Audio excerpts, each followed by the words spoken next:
I think right around the half marathon mark, it split off. And that's when it kind of hit on. It's like we still got a long ways to go. And I'm a middle of the packer at best. Um, he started cramping up pretty good. It's like salt, kind of low on salt, and my legs Mhm. hit, started hurting pretty good. So I would chew gum during my training. I would always chew gum. I don't know if it was like just tension or just kept my mind off my legs or whatever. Anyways, mile 17, I hear this crunch and I lost my back tooth. So I spit my tooth out and my buddy looks at me and is like, "What is that? Like, what's going on here?" I'm like, "I just lost my tooth. Let's get this done." So, This is your host, Brendan, and you're listening to the Ordinary to Ultra podcast. This podcast is all about helping you run your first ultramarathon and beyond. Tune in to hear new and experienced ultra runners share how they got into running in the first place, what inspired them to run an ultra, training and race day tips, and the gripping story of their first ultramarathon. Prepare yourself to be inspired as you hear stories of grit, sometimes failure, but ultimately triumph when our guests finally cross the finish line.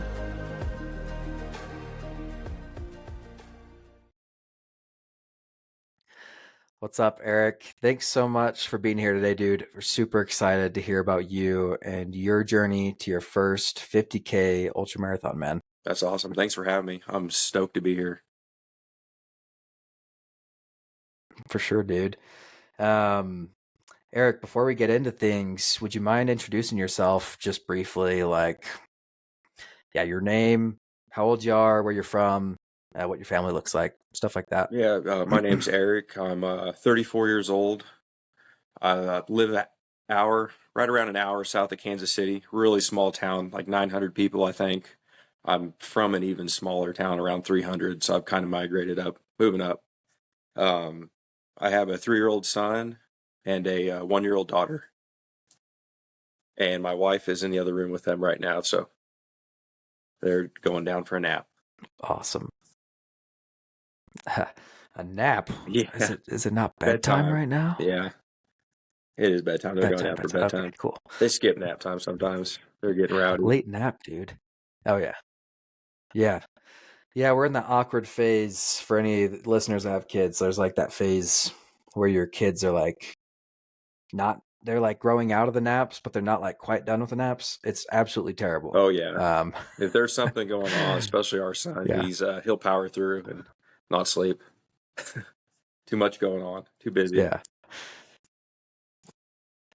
That can be helpful, and then also a nightmare when they are so grumpy after. Oh yeah. It's great. Yeah. Eric, I'd love to get into your running history. So when did you start running and why? Why did you start running? It's history's pretty short. I wasn't athletic in middle school or high school. I didn't do any running or track or anything, and I started running in 22. So I'm pretty new to this too. Sick. Mm-hmm. Yeah. It kind of rooted. Well, that's when I started. Oh, cool. Very cool. I wish I'd started sooner, but I guess better Anyway. late than never kind of thing. So time's right. So I think it's meant That's to right. happen. Yeah. It started in 2021. I started archery hunting in 2020, and I harvested my first my white-tailed deer in 21. And I had a really good friend come and help me with the retrieval and all that. And I realized how out of shape I was. And I was like, man, I was about a half a mile or so into the woods, and I'm supposed to be a man. I'm 31 at this time, and I can't hardly, get this thing out of here. So I started running in 22. We have there's almost a quarter-mile loop at a park in front of my house, and I said I'm going to go out and try to run around that one time. Nope. I made it maybe half of a loop on there, and just got winded really bad. I kind of started picking some trees here and there and doing that thing. And I finally made a loop on it, and that was thought that was cool. Now I can do that about all day. It's crazy, short amount of time, really. I signed up for my first 5K. It was a charity run. Still my favorite run. Probably always going to be my favorite run to help support families whose children have cancer bills go toward the bills and stuff. That was fall, August or September of that year. I ran that 5K. So I kind of, like everyone does at the beginning, I started out way too fast, and then I ended up walking the last half of it. And that was kind of my journey, honestly. After that 5K, kind of took off from there. Mm-hmm. Yeah, and it all started with you wanting to like be to have more endurance while hunting. Yeah, really. endurance. Like, that was the goal of running for you. Endurance was the big thing. I got winded so quick. I didn't really, realize I'm out of shape until I tried doing something fairly physical, Yeah, I mean, dragging a deer out of the woods is pretty physical. I had a great friend who came to help me. Otherwise, I would have been in some trouble. But it made the story all that better, though. Yeah, good stories, at least. Yeah. When you hauled deer out, like, how far did you have to haul this deer to get to your car or whatever? I was right at half a mile. The thing was, it was September here, so the grasses are real tall. So I was in, at some points, chest-high prairie grasses that no one has touched or mowed, for a year. So it's hard to walk through, hike through just with your gear and stuff. Yeah, hard to walk through. Kind of hold my bow above my head and walk. Yeah. So the haul out was pretty. It was pretty tough for me. They make these game carts. It's basically like a dolly for moving appliances. That kind of thing helps. We use that too. And that can get through the grass? Kind of. It has about 15-inch tires. At some points, you're looking back, and then the wheels are up in the air because the weeds are pushing over the axles, and it's just kind of like a sled at that point, a glorified heavy sled. Yeah, they have sleds too. They do that with us. Maybe a sled would work better. Okay, man, that's really cool. That's really cool that running, it started as a means to help you out in another sport, which is super cool. I'm sure there's lots of other people who start that way too. And you mentioned this 5K. Was the 5K enjoyable, or was it like terrible and you didn't like it? What did you like running at that point? No. What was that like? I don't think I liked running at that point. I didn't know what I was doing. It was enjoyable for about 1/10 of a mile, and I seen everyone leave me. And then it became just pretty miserable, a grind. Everything hurt. And I wasn't trained properly. And I'm like, man, this is tough. And all those, guys, gals ahead of me, I was like, how do they do that? No fair. Totally, dude. So what happened after this 5K? If you didn't like it so much, then I don't know what led to your next steps after that 5K. You've maybe heard about. I know you've heard about Goggins and his Cameron Haynes. He does all that stuff way at a higher level, and I started following him. I'm like, that's really cool. And, kind of copycatting him. I started before I kind of found out about him. I think my wife's the only one that can vouch for me. And that's when I read his book, Endure, and, he talked about the ultras, and then I learned about, Courtney Dauwalter and, Goggins doing these things. So I started looking up ultras, and then I thought I probably should start with the 50K. Dang. Okay. So sorry to interrupt you. So you went pretty much from this little 5K to reading some books, and then you're like, I'm going to do 50K. Like, you're like, I'm going to go straight for that. I did skip a lot here. I'm sorry about that. I ran a marathon before that. Okay, cool. I mean, but okay, did you sign up for your 50K before you signed up for the marathon, or did you know you were going to do a 50K before you even signed up for the No, I marathon? didn't have any plans on doing a 50K. Okay. I thought it was, Okay. I didn't know it was attainable. Okay. So, I skipped a bunch there. I'm sorry about that. okay. So you did. Oh, no, you're okay, dude. Yeah, we can back up. So, did you read the book and then sign up for your marathon, or did you do the marathon before Yeah, having read? I read the book and then signed up for the marathon. Okay, cool. So yeah, that's all in order. You read this book, The Goggins. Yeah, I mean, I don't know. I know you said you listened to some episodes of the podcast, but many a people on the podcast reference Goggins as an inspiration for getting into this, and that's an awesome thing. That he's kind of making that wave, helping people realize they can do hard things. That's sweet.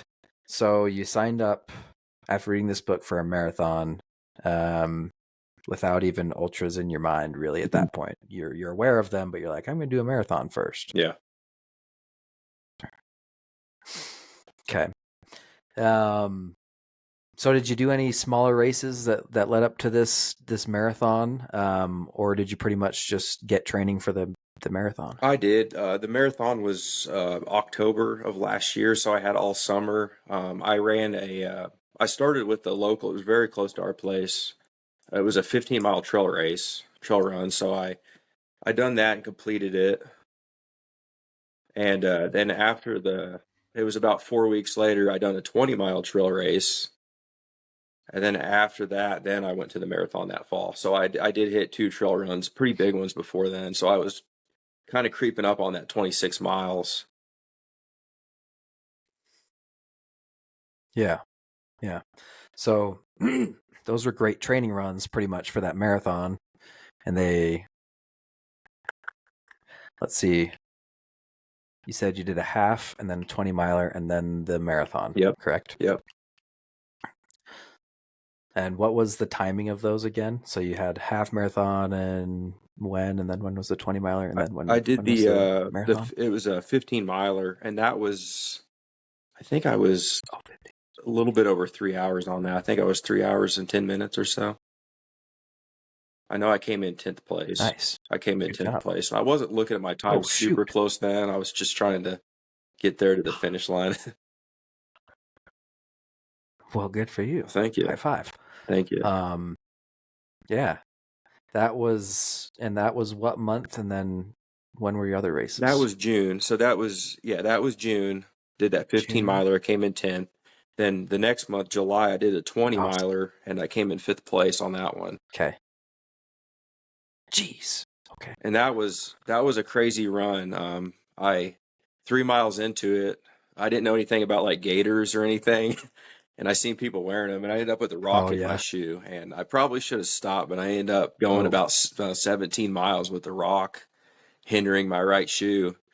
And I was telling my wife about it at the end. It's like, we just stopped, and then I would have got 6th place, because these people, we were going back and forth pretty good about the whole time. It's stupid, I know. Yeah. Dang, no, dude, that's not stupid. I mean, dang. I mean, I don't run with gaiters usually, but they do look super helpful for stopping those rocks from going in. I had not trail socks, but like for the last while, I've just been wearing regular running socks. But some of the running socks have like this lip at the back where the heel is. And they let tons of rocks into your sock. Yeah. It's like worse than your shoe because you have to now empty your sock out. It funnels it in there. I just switched to crew. I just switched to the crew ones, the higher ones. Yeah. Yes. Good on you. That's what I started doing recently. I was doing like high ankle. They're not crew. Oh, yeah. They're not all the way up to crew level, but they're like higher ankle and they cinch around the ankle, so like nothing's getting in there now. But geez, yeah. Pro tip: don't wear running socks that have like an opening where rocks can get in there. But then with the shoes too, like, yeah, I mean, if you don't wear gaiters, you run that risk of getting freaking rock in your shoe and ruining your life over Yeah, it's annoying. several miles. It's annoying. That's a Yeah. big deal. The And then you socks, have to socks stop and to get shoe it out. combo. It's huge. Mm-hmm. Yeah. But hey, dude, you got 7th place, you said? 5th place. 5th place? Yeah, Goodness 5th. gracious. Yeah. Out of how many people? That's a good question. I can't remember. I think there was 30, 35. It wasn't huge. Yeah, but not small either. I mean, 5th place out of 30 whatever people. That's super awesome. Yeah. I'm not fast by no And means. these were all trails. Well, you seem like you're killing it, dude. But these the marathon, was that in August or did you say it was later? That was in October. So that was later that fall. October. Okay, so yeah, so you got some months in between. What was I going to ask? This wasn't a trail marathon, was it? Was it a road or a trail? It was a road.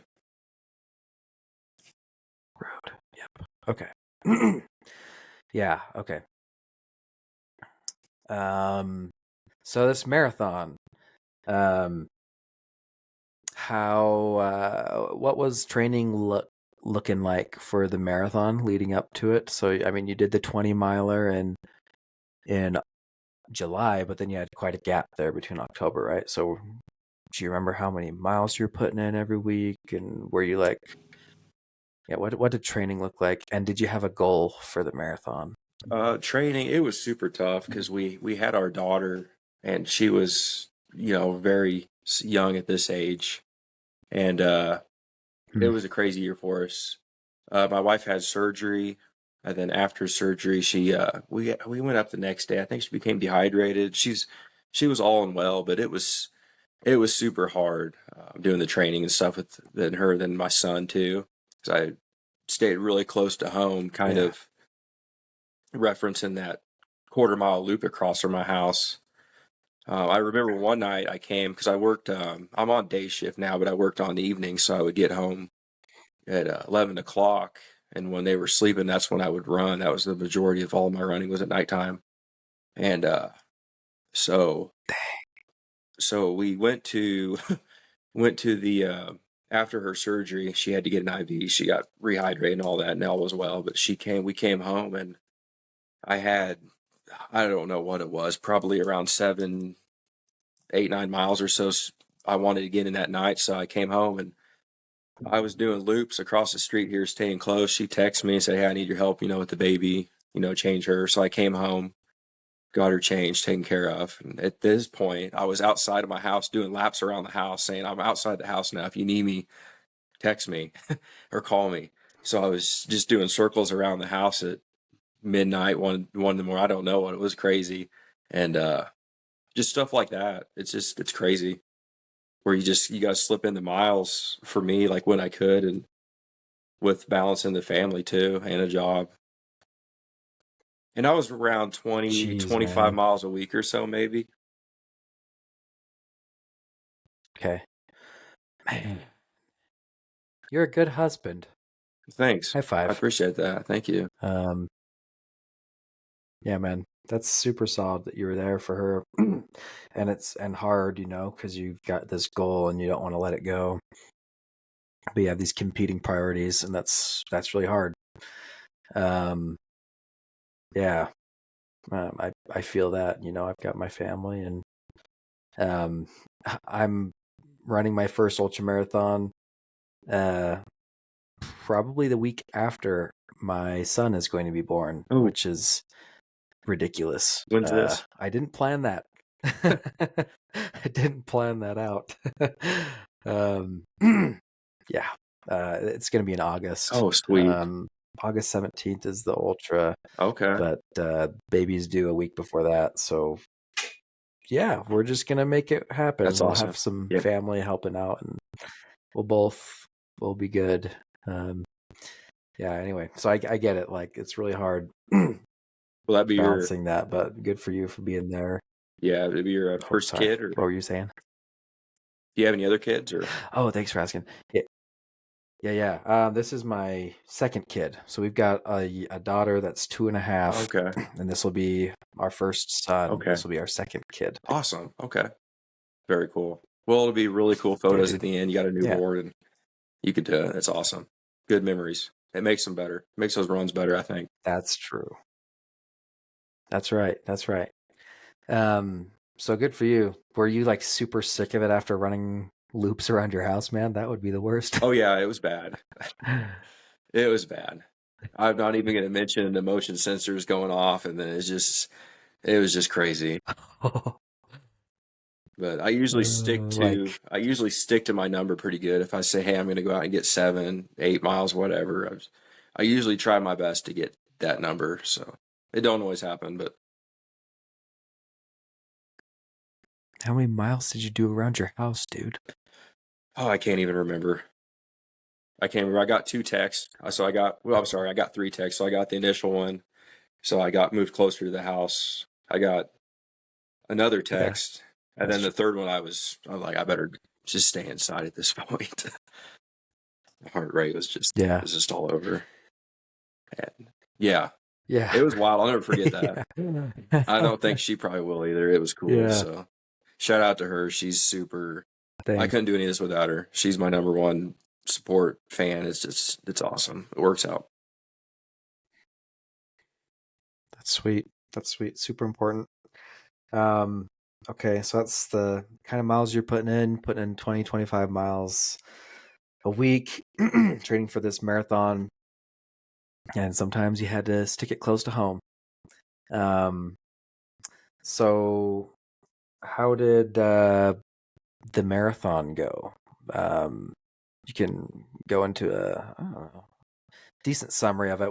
We won't go into as much detail as your first ultra coming up. Okay. But tell us the lowdown. Like, how'd you feel before? How'd you feel during the race and such? I was having some ankle issues after that 20-mile trail race. I was trying to kind of baby that a little bit. I ended up wearing a brace. Started with the brace on. I finished with the brace on, whatever. I ran it with a really good friend of mine, and we just kind of just paced one another up until the end, pretty much. It was very hilly. That was pretty rough, and we were good. We were both, our fitness levels, our miles, we were very neck and neck. I think right around the half marathon mark, it split off. And that's when it kind of hit on. It's like we still got a long ways to go. And I'm a middle of the packer at best. He started cramping up pretty good. It's like salt, kind of low on salt. And my legs hit, started hurting pretty good. And this is crazy. So I would chew gum during my training. I would always chew gum. I don't know if it was like just tension or just kept my mind off my legs or whatever. Anyways, mile 17, I hear this crunch and I lost my back tooth. So I spit my tooth out and my buddy looks at me and is like, what is that? Like, what's going on here? I'm like, I just lost my tooth. Let's get this done. So I have a gold crown now. So I will always remember that marathon. Finished it. That was sloppy. I finished it though. I wasn't breaking no land speed records by no means, but about 5.5 hours. Your tooth? Yeah. Yeah.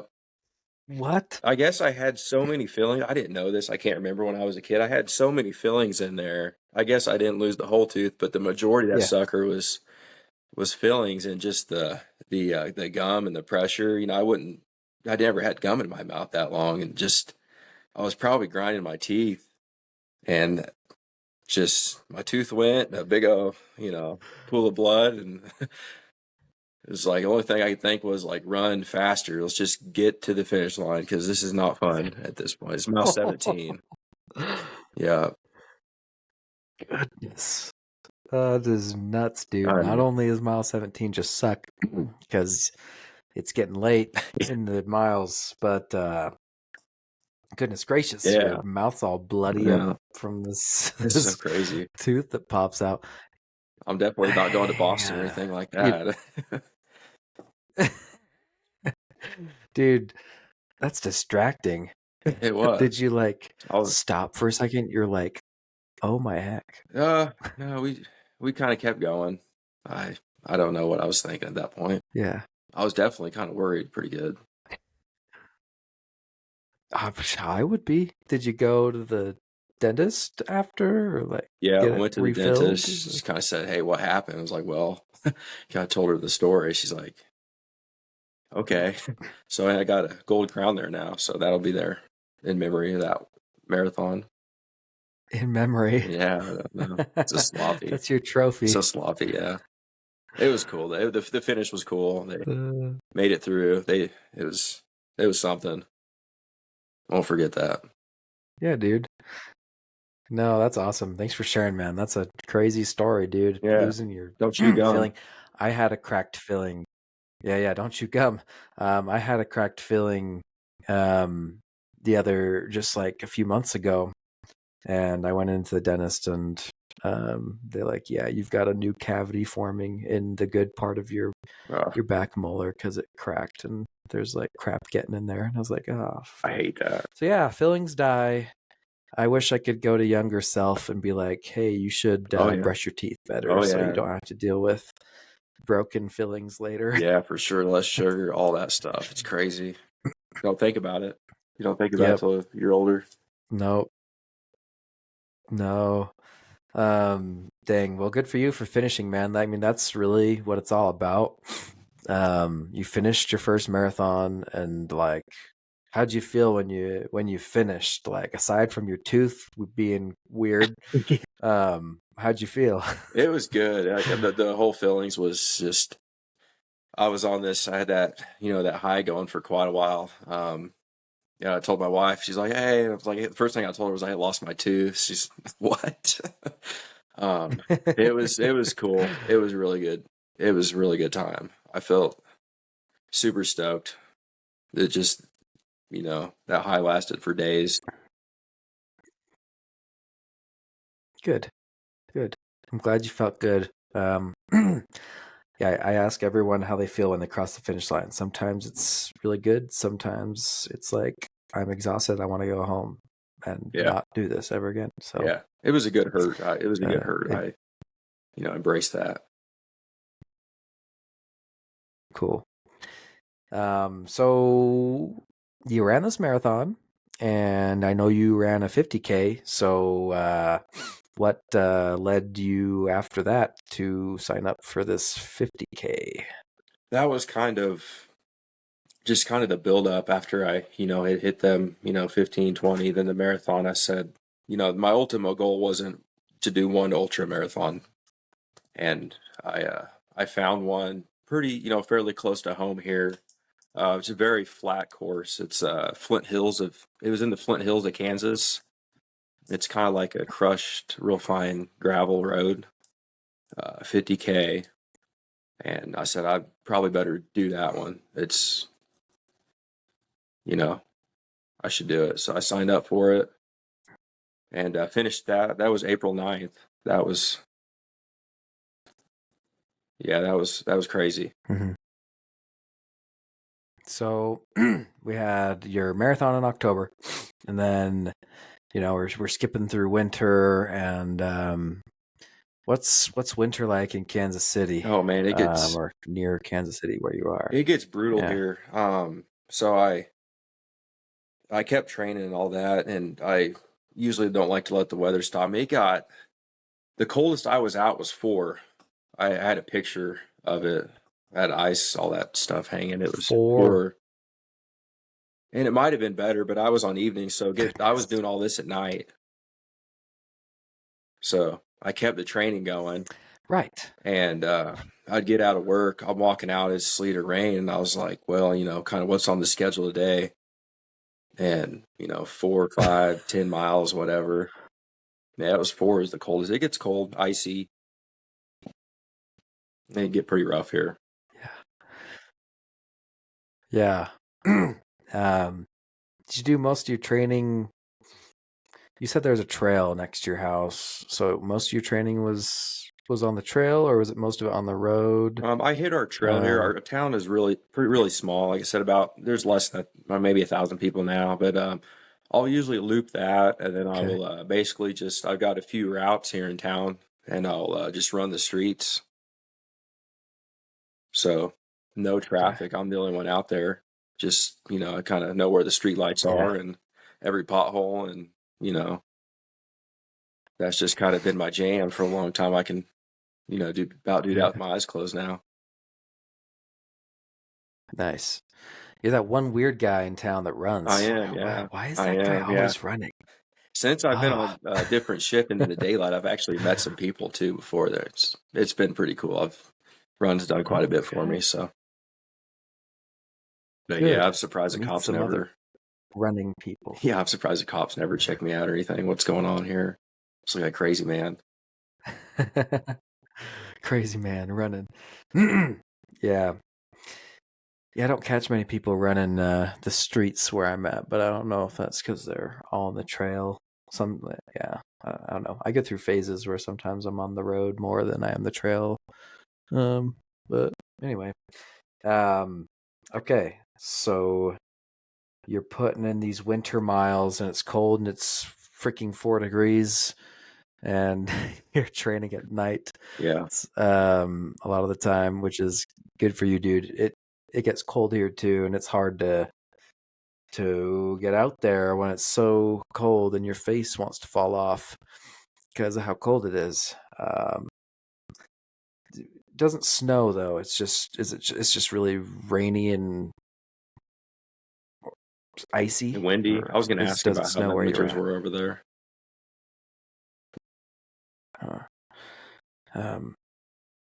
Yeah, here it's very snowy because we're high elevation. Yeah, it gets deep. Oh yeah. Usually, if it's a good snow year, but yeah. So you have a treadmill? That's how it is here. So no, I have a walking treadmill. I got 2 right back here. We're on the video right now for anyone listening to the audio. But yeah, we got 2 walking treadmills here. One's for my wife. The bigger one here is for me, and they're just for walking. They don't go fast. So no, when it's winter, I'm outside still, whether it's snowing or not, and it's good because I'd rather be outside anyways. Oh yeah. And I have the gear, so it works. Got my Gore-Tex shoes and rain jacket if it's snowing real good. So most of the time I'll just be out there anyways, but yeah. Eric, so were you putting in similar miles during the winter, like to your marathon? You're putting like 20-25 a week? Yeah, it was pretty miles similar. a week, or were you doing more? It was pretty similar. I stayed around the 20-25 mark, try to run a little bit further on the weekends occasionally when I could. Nice. Cool. And for this 50K, were you thinking about nutrition at all? Like, oh yeah, I'm going to take like this electrolyte supplement while I'm running at like this stage or this many minutes. I'm going to take this, gels and like food too. Were you thinking about any of that sort of stuff? Or? Yeah, I was. I started using Tailwind. I really like that stuff. It's got your calories, electrolytes, nice. all that stuff in it. So it's kind of all in there. And I was, I had the vest that had the the water bottles on each side. So I would try to I had a couple scoops in each, and I would try to do 1 per hour. Kind of is the recommendation. So That did me pretty good. Nice. How much sodium is in one of those Tailwind scoops or packets? Oh, I can't remember. If you know, I can't remember. that's I okay. think it's If you around a don't couple remember. hundred milligrams per one scoop. I think it's somewhere in there. Okay. I ask if you're on. Well, maybe I could look it up. Yeah. I ask because it makes a difference. Like some of them have like 300 milligrams of sodium. The one I have is 500. And then there's like Element or LMNT. Oh yeah, I've seen Has that. like 1,000 in a packet. Yeah, I've seen that. Yeah, I never used it, it's but like a lot. I always wonder if like I don't want to, overdo it, but Yeah, exactly. Like, is it better to underdo it or overdo it though? yeah, good Like, question. I need to figure this I out. don't Yeah, I know. don't know. I know it says, one scoop this, two scoops this. Yeah, I think you can go up to like three scoops for long efforts. I haven't done three scoops yet. I might experiment with that here in the future. Uh-huh. Yeah. I'm seeing it here. I mean, there's different types, different packets, but it looks like this one has 25 grams of sugar, which is awesome. So you're getting some good carbs from that, and then 310 milligrams of sodium, which like I think is relatively low. So you have to tell us when we go through the story of your ultra, like how you did, like how your muscles were doing and whatever, if you were getting crampy. But anyway, interesting. Thanks for telling us about what you were using. Did you use any like edibles, or did you get all your calories through the Tailwind pretty much? I grabbed I grabbed a goo, I think it was a goo gel pack on the way back. I didn't experiment with them a whole lot. Cool. So I kept it kind of what I know until knew it would be good on my stomach, and I tried a couple on the way back. They were good. Cool. Awesome. Well, okay. So April, your first ultra is here. Yeah. 50K. You said it was pretty flat. Do you remember what the elevation gain loss was? If I had to guess, maybe 200 or 300. Just when it was it crossed a couple Cool. rural roads. It was very flat. Okay. Super flat. That's crazy. Flint Hills. Yeah, it was pretty cool. Yeah, that's great. Entry level, like 50K. I wish we had something like that in Utah, but we don't. They're all in the mountains. What was I going to ask? What was it called? It was called Flint Hills Mile Zero. Flint Hills Mile Zero. I guess it started at the Mile Zero marker of that trail system, which is pretty cool. And it used to be it was a Rails or Trails course. I guess a train track used to be there. They've converted it to a trail system. Oh, cool. So most of it had a canopy. It was covered from the trees and stuff growing. Oh, nice. That is very nice. Okay. Eric, in as much detail as you remember, I would love for you to recount your 50K. It was only 2 months ago-ish. Yeah. So I imagine you remember a pretty good amount, but like from how you slept the night before, what you ate for breakfast. Okay. Anything else that happened in the morning, like how you felt on your way there. And then when the race starts, how you feel when the race starts, anything notable that happens during the race, all the way until you reach the finish line. Tell us how it went down. So I said lots of preparation, stuck to my training plan, going in feeling good. I think I left work early that night. No, not much sleep. We ended up in the urgent care with our daughter. She got dehydrated, stomach bug. She ended up being awesome. They gave her a couple Sprites and good to go. And so around midnight, yeah, it was crazy. All the timing. Dude. Yeah. So Oh, we but she actually was just two dehydrated, huh? urgent cares. Yeah, the first one wasn't for children. They said you need to go here, and so we went over here, Oh, jeez. another location, and there was a stomach bug going around. She was just dehydrated. They gave her some. I'm sorry, not Sprite. They gave her some Gatorade. Some made her. She kept that down and good to go. So it was get her back, get to bed. It's midnight, 1 in the morning or so. I think I got up at. God, I got up at like 5. I was probably running on maybe 3 or 4 hours, somewhere in there. And Goodness yeah, gracious. and my dad was visiting. He's from Texas, so he was up here in Missouri with us. So he drove me to this race, and my wife stayed home with the kids, and which they met me later at the finish line. But thank goodness he was here. We got there early, checked in. Um, just the waiting around, anticipation. I think we got there too early. Uh, anyways, Yeah. the had my vest on, 2 scoops of Tailwind in each water bladder, and I was planning to run around maybe a 12:30, a 13-minute pace, just kind of slow and kind of. I wanted to run the whole thing without walking, and the buzzer goes off, Nice. and I just kind of take off like a madman. I'm running towards the back of the pack where I started, and I look down at my watch, and eventually I'm getting to it was mile 7, and so I had my ankle issues kind of still hindering me. They went away for a long time.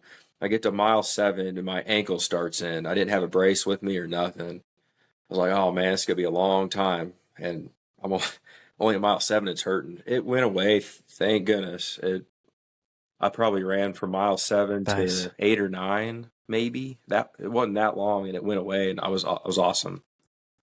No problems. Nice. And I was running kind of everyone's still packed together, and I was wanting to run like I said, 11:30, 12 minute or something. I look down, I'm running 10:30s and feeling good. I held that for quite a while, and then I left this pack. I get another pack, and it's again. I looked down at my watch and I'm running 9:30s, so I'm way off what I had planned here, and I'm low on water. I had my watch set to I was going to take a bottle every hour. Um, I could feel myself kind of like dehydrating. I need more than that. I found out. So I had Yeah. the tailwinds that come in the packable size. You can take them with you. So I remember ripping them Yeah. off when I could see the aid station coming, so I could pour them in there. Powder's blowing everywhere. I've never done. I should have practiced that. I never practiced that before. Get them in there, and I Yeah. take off again. I'm still doing 9:30s. Pretty close. It was it was a turn down and back turnaround, and then I get to the turnaround, and I paid for it on the way back. My legs, my legs hurt so bad. I ended up doing a lot of walking after mile so 15, 16, 17. After mile 17, I walked quite a bit. Okay. Were you doing like a run walk sort of thing? Like I'm gonna walk quarter mile, like run the rest of the mile, or like I don't know. Were you doing something like that, or was it just kind of how you felt Yeah, by feel? I started doing that. I started to try and run for 3/4 of a mile or further than walk, a quarter, a tenth Okay. at most. That didn't last too awfully long. I did that for a few miles, and so it was around 19 or 20. I started having to just go off, just feel, and then the sun came up, and there was a few sections that were fairly open to the sun, some like really grassy meadows. It was beautiful out there, and I guess I could really feel myself dehydrating, and I would walk and try to stay in the shade as much as possible. So when I was going to walk, I was going to be in the shade of a tree. And then when it was sun, I was going to run again. That was kind of what I'd done up until around mile 20, 22 or so. And we got back into we started getting back into the tree canopy, shady section. And I had my music going. I had it off for most of the race, but I turned it on because I was kind of by myself at this point. And a guy Hmm. had ran up behind me and passed me, scared the heck out of me. Couldn't hear him. I had my music going. I jumped and got my Yeah. second win. I said, I'm going to try to pace with this guy for a while. So we ended up going a few miles, probably, I'd say we got into the 25-mile mark or so, just battling, I guess you would say, neck. I was on his left side, he was on my right, and we were just back and forth for quite a ways. He finally pulled ahead of me, and I said, I'm just going to walk at this point. And I looked down at my watch. I think I was around mile 25 or 26. I remember looking down, like I just hit a marathon. I was walking, and that guy was gone. And close to 27 or 28 after the marathon, I walked a little ways, and then I just got another win. I said, I'm going to go do a slow jog all the way in because family's up there, pictures, all that stuff. And I wanted to finish running. And I caught back up to this guy, Hmm. and I see the finish line coming. He has no idea I'm coming up behind him, and I'm coming in at a pretty Ah. good clip, and he's walking at this point, and I went to pass him, and I was like, I felt bad because he had no idea I was back there. I'm like, I'm not going to pass this guy right at the finish line like this. And he took off, like really took off when he seen me out of his peripheral, and I scared him too. And I said, I'm going to tuck behind you. He said, it's yours, because I just wanted to finish this 50K running, and I did. Nice. That's funny you mentioned that. Yeah, there's that like competitive thing that comes at the end of the race where you're like, I'm gonna beat you to the finish line, Yeah. you guy next to me. That's funny. I totally relate to that. I've done the same thing. Well, dude, you jogged it in, and you hit the finish line. How'd you feel when you crossed the finish line? How are you feeling, like mentally, emotionally, and physically? How are you feeling? It was awesome. I'd say mentally, kind of the build up. I don't know if it was a little bit more than the marathon. It was just different. Kind of knowing I had done, all the miles, all the training, and then the family was there. Just the way kind of everything went down. My ankle held together. I had fun. The little, dueling. It was just. I remember lots of stuff on the way down, lots of stuff on the way back like that. It was the whole, mental, emotional. It was awesome. It's hard to explain for me. It was just the wife and kids were there, and my dad. Uh, it was cool. I made a little reel of it on my Instagram. It turned out pretty cool. Got some walking in there. You can kind of see some of that. And but my legs, man, it was another story. It was brutal. My legs hurt so bad. Feet. I think I ended up losing a toenail on that one. Just Oh, yeah. dang. What makes you lose a toenail? Oh, I think I found out I have like kind of whitish feet.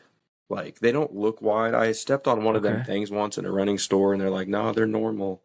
But Yeah. I don't know. Uh-huh. They told me that too. Yeah. I'm gonna mess around for my next. I'm gonna mess around with some of them wider toe box shoes. I don't know if you've seen those, like Yeah. Topo, Ultra, stuff like Yep. that. So all my shoes Hmm. I have are good, for 20, 30 miles or so. But I wouldn't want to go any further than that. I don't think it's something I need to test out. Mm. Yeah. Just test out when you do your next ultra marathon. Yeah. Um, Losing something all the yeah, time, that's hard. teeth, toenails. Like I don't know what's going on here. Yeah. What will you lose Yeah, next? that's just. I'm gonna hold it together. I just promise. Yeah.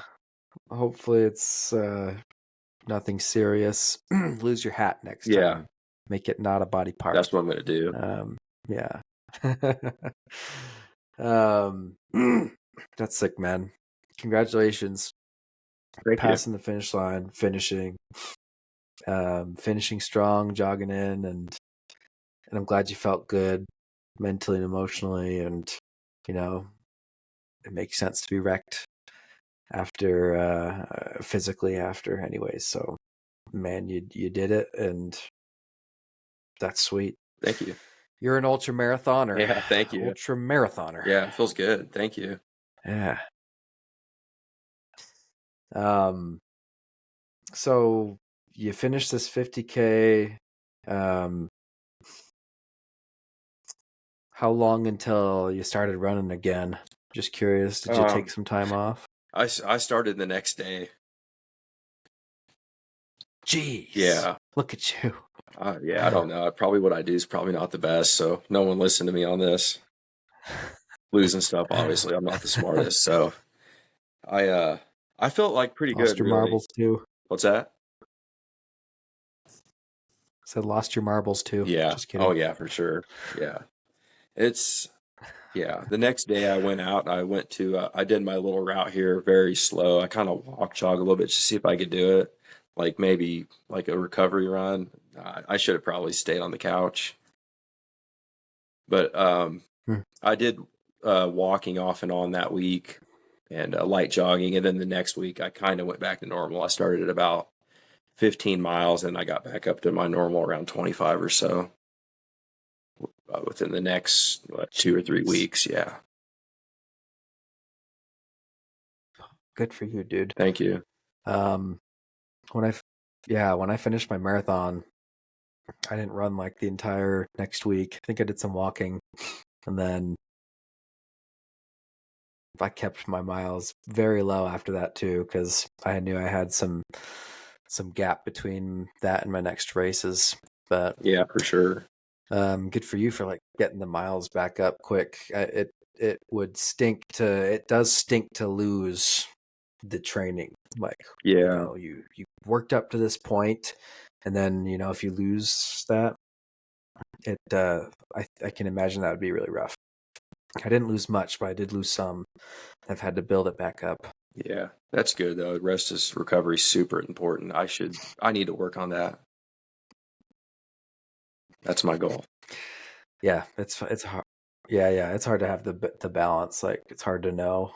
I mean, without a coach, we're just self-coaching here, right? Yeah.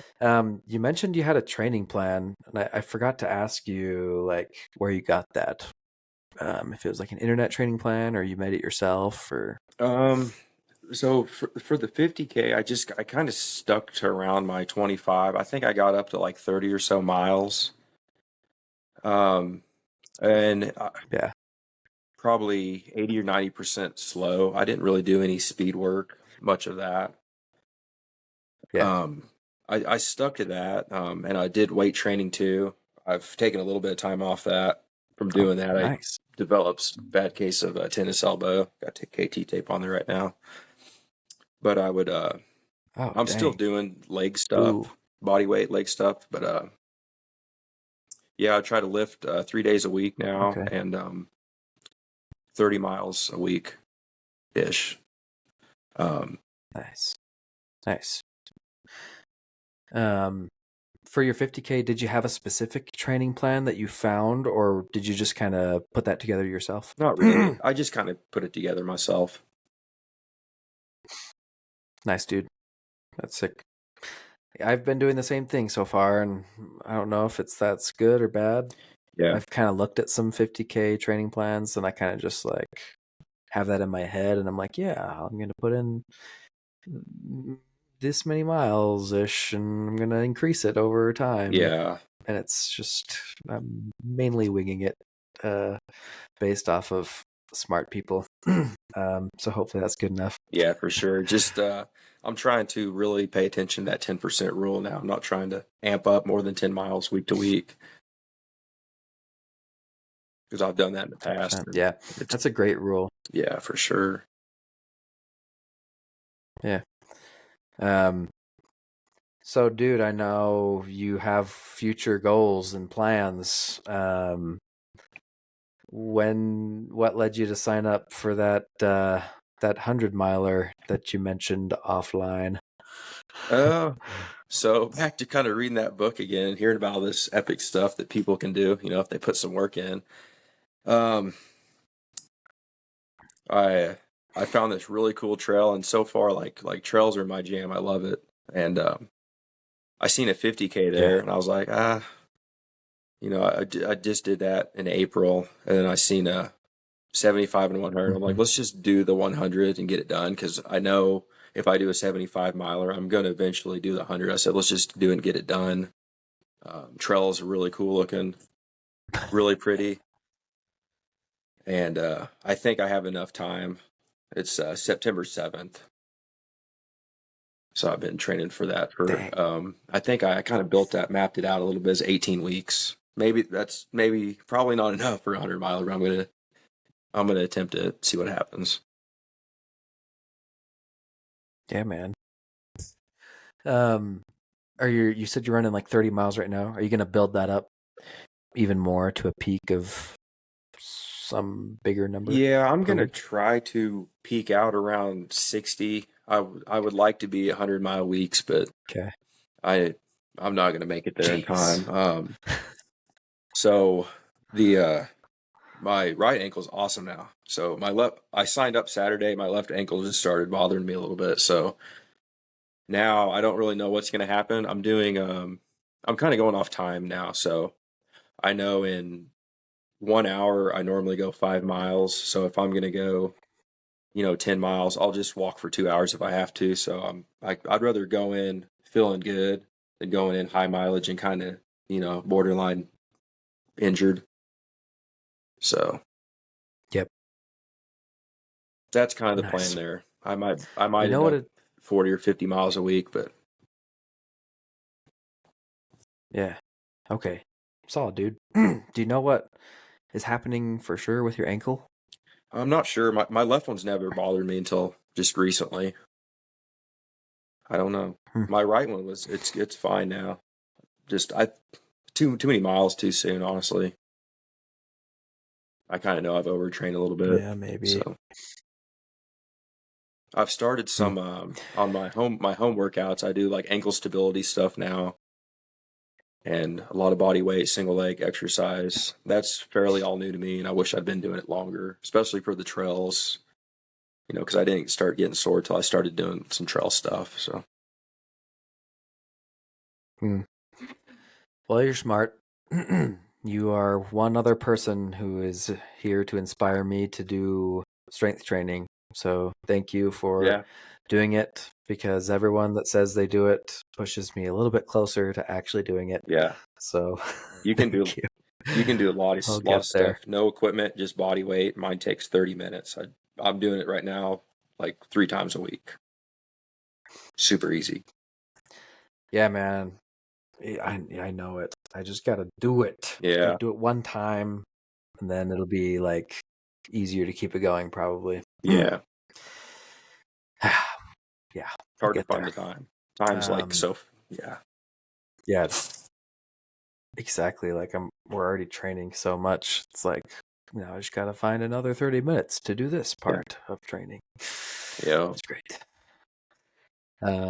Okay, yeah. Maybe during my next podcast, I'll just get up and like start doing some Bulgarian split squats or something. Yeah, just, like, getting it in. Yeah.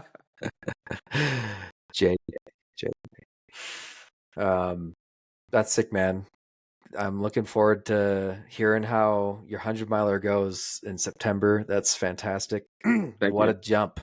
Forget that 50-mile distance. Like, let's just go do 100, man. Yeah. Let's do it. Big jump. That's sweet. Thank you. Well, we'll keep in contact. Let me know how it goes. For sure. And Eric, to leave us off here, I'd love to have you share if you had one last final piece of advice for that new person that is thinking about signing up for their first 50K race. They're, unsure if they could pull it off. They don't know. what would you tell that person? I would definitely say sign up first. Don't overthink it, and don't think about. Said maybe not the best advice, but don't think about the training too much. You don't have to hit. I don't think you have to hit this X amount of miles, this X amount of miles, and this, because I've seen people get hurt on training plans, on and off training plans. You know your body, you can feel it. You know what you can and can't do, and you can always take, the intensity down. You don't have to come in podium, break no records out there. You can hike, walk, jog. You just do it. You'll be hooked. Once you finish, it'll be worth it. So Sick. It's great advice, dude. It's great advice. Thank you. Thanks for your time. yeah, thank you. And we'll keep up with you. Yeah, thanks. I appreciate it. Hey, your host Brendan here. I just wanted to thank you personally for listening to today's episode. As someone preparing for my own first ultramarathon, I've found these conversations to be super valuable, and I hope they are for you as well. Whether you're listening on Apple, Spotify, YouTube, or somewhere else, make sure to follow or subscribe so you know when the next episode comes out. Also, make sure you check out the show notes of this episode. There's a link to sign up for the Ordinary to Ultra email newsletter, to join our Facebook and Strava groups where you can meet other people striving to run their first ultra marathon, and see any links that our guests may have provided as well. Thanks again, and we'll catch you in the next episode.